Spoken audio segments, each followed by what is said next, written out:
Hello, this is Bill Moreland with BankReg Data. Today is July 28th on a Monday. I wanted to spend a little bit of time talking about something that was released by the FDIC and what's called a financial institution letter a little over 2 weeks ago on July 11th, which I believe was on a Friday late in the day.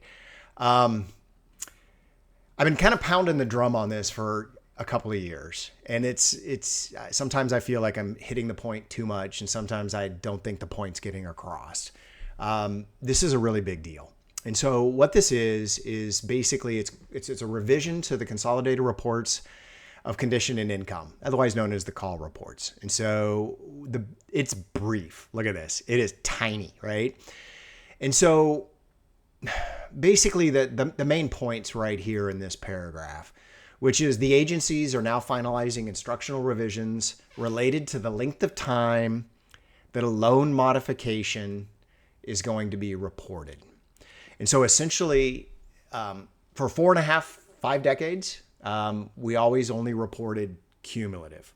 So as a bank did more loan modifications, and a loan modification, let's be very clear about this, it's a reduction in the borrower's payment.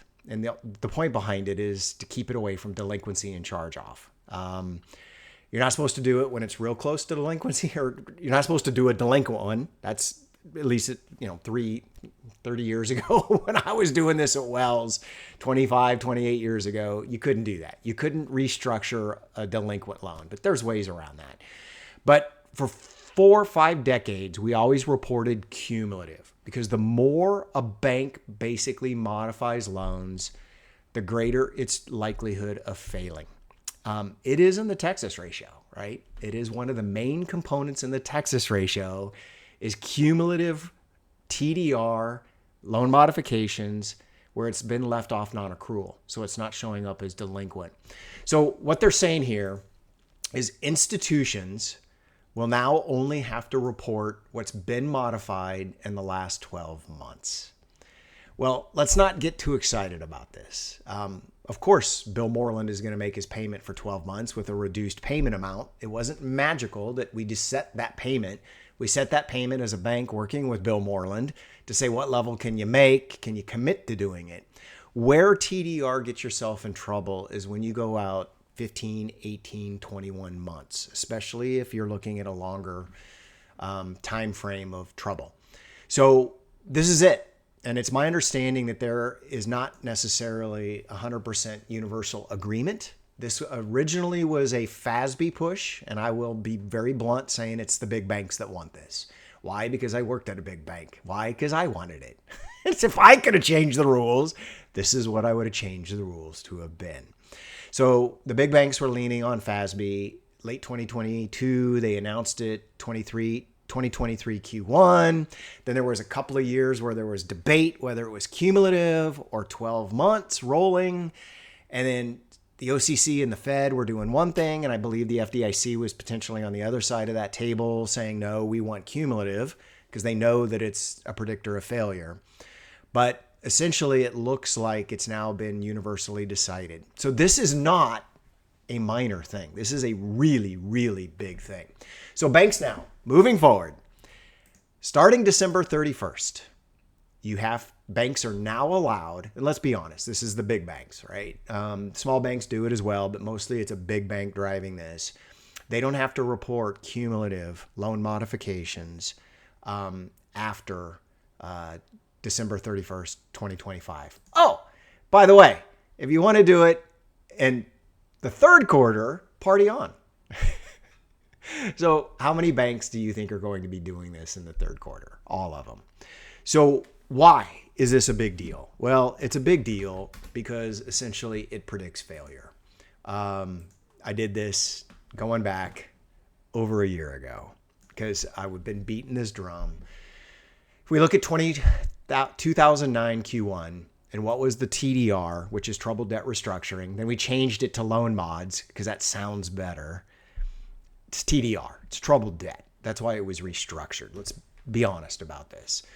And then how many of these banks still existed 3 years later? Some of these could be happy mergers. Most were not. We don't know failures. It's hard to track failures. Failure Friday stopped happening. But you can see that if you had no modifications that were left off non-accrual, 8% of those banks disappeared 3 years. 7% if you did a little. So it's like medicine. A little bit of this will basically lower your likelihood of failing. But as you start to do more of this, the likelihood of your bank failing goes up lockstep. So once you cross 1%, you go up to 17%, which is more than double. Once you cross 2%, collectively, you're now sitting at basically 22.65. Cumulative greater than 2% is 27%. You can see this. This is a direct relationship. 42% of the banks that have more than 5% loan modifications left off non-accrual failed. And it's on decent size volume. This is not a minor thing. This is the single best predictor of bank failure. There's nothing better than this. This is why it's in Texas ratio. So you can see why banks don't want to show this. But one thing to keep in the back of your mind is banks only hold about 1.3, 1.4% allowance. So once you start modifying more than you are sitting in reserves, that's why it's trouble, right? That's not even counting delinquencies. So this is a not insignificant. This is a very significant thing. Let me state it a little clearer.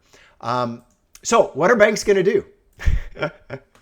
So now we're getting pretty deep into the update cycle. About half the banks, a little under half the banks have filed through this morning. Let's go in and look at Washington Federal. So they clearly had a merger, right? Going back there, I don't remember who they bought. We come in, look at loans 2012. We see their delinquencies are still low, but they're getting higher. And lo and behold, what do you see? And what do you see in Q4? So loan modifications for this particular bank jumped up in 24 Q1 to 64 million, and then to 94, then 104. And then they went down, then they went up. And we'll talk about that down and up phenomenon. And then lo and behold, with the new announcement, and I'm sure the banks knew this was coming, it goes up 80 some million dollars to 193. So if we look at what's been left off non-accrual, this is how much delinquencies they're showing. 104 million for 51 basis points of delinquencies. They've modified 194 million. Some of this is already showing up in that 104. 23.1 million was basically put on non-accrual, which is what it's supposed to be. And so that would show up there. That's there, delinquent. I'm not been out of shape about $1 million, but did you modify $1 million delinquent loan? No, you shouldn't do that. Did you modify it and then it subsequently went back into delinquency? That's probably what happened. Seriously? I'm not upset about it, but you got to ask the question, why? Why is that not put on non-accrual? But notice how 88% of what they've modified has been left off of non-accrual. It's what they call performing, but it's kind of a misnomer. It's performing at a lower payment level. Why are they doing this? Well, they're doing this because this is exactly what I would do. They know that in the third quarter, whatever here has been modified will fall off and they no longer have to report it. So what would you do if you were a risk manager? You would be ramping up the modifications, knowing that you're going to get a bunch of relief later on. So when we look at total delinquencies and we see the numbers are kind of going up, they still look really good. 51 basis points. Don't look at this last data point. A lot of big banks are still not having filed, so that last data point is smaller peers. But the numbers don't look bad. But understand, if you can just start modifying 1%, right? We're almost now up into that threshold of 1%. And look, it's every single portfolio. Construction other, whoop, let's ramp it up. Multifamily, ooh, a brand new position there. Owner occupied, ooh, a brand new position there.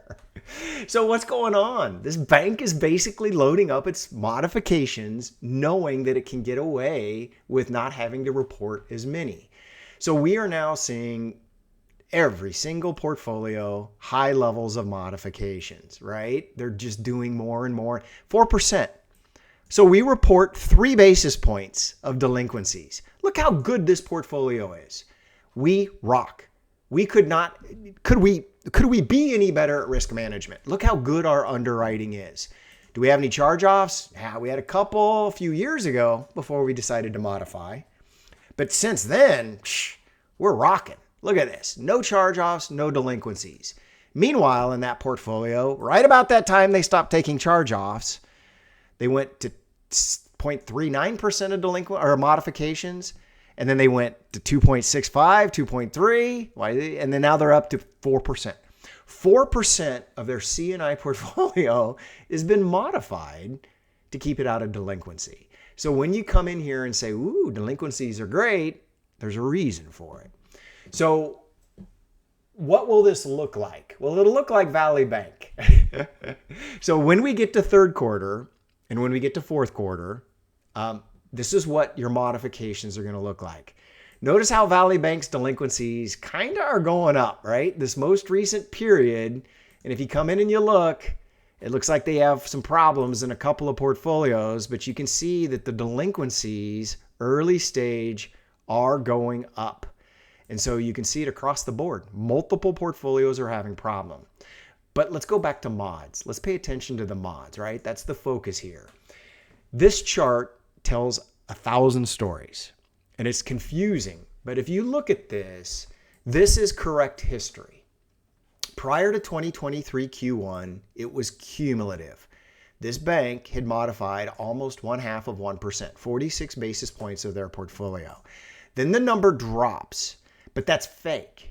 That's artificial. That's them no longer having to report cumulative. They only have to report what was modified in the last 12 quarters.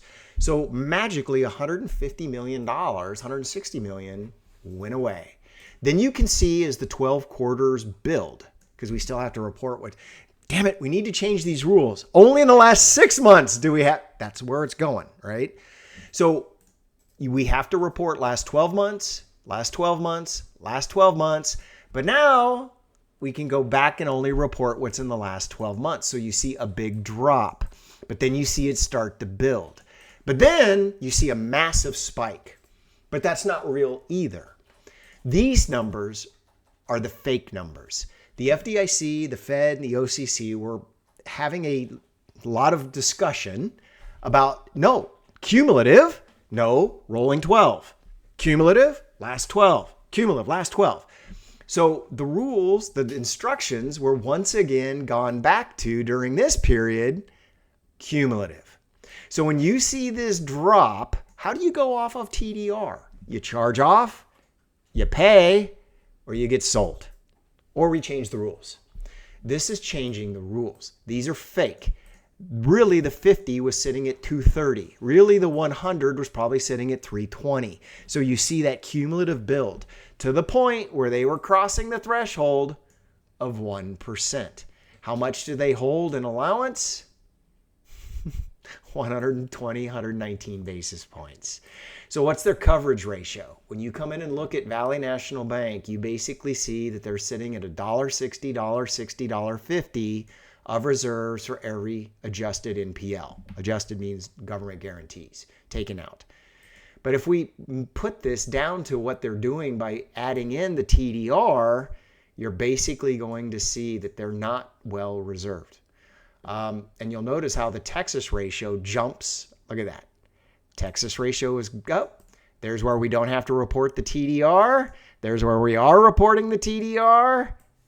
So you can see how Texas ratios are going to be influenced by this. So this is probably the single biggest thing that I've seen since the decision to stop charging off government guaranteed mortgages back in 2012. This will have that big of an impact. Will this slow down the delinquency freight train?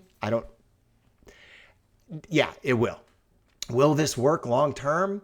I don't know. Maybe if enough people think that the illusion of it's getting better, right? Because if we modify enough loans and we no longer have to report the modifications, then the public doesn't know, and the regulators don't know either, by the way, unless they're getting some special reports, which maybe they are, that the rest of us aren't going to get. At least I would hope they would ask for that. But basically, the regulators aren't going to know, the policymakers not going to know, the investors are not going to know, counterparty risk guys aren't going to know. Analysts, anybody basically looking at the banks will not understand why delinquencies will just magically start to get better. And there'll be no way to basically get an honest reporting of what's basically going on behind the scenes and the loan modifications, what's real, what's not real.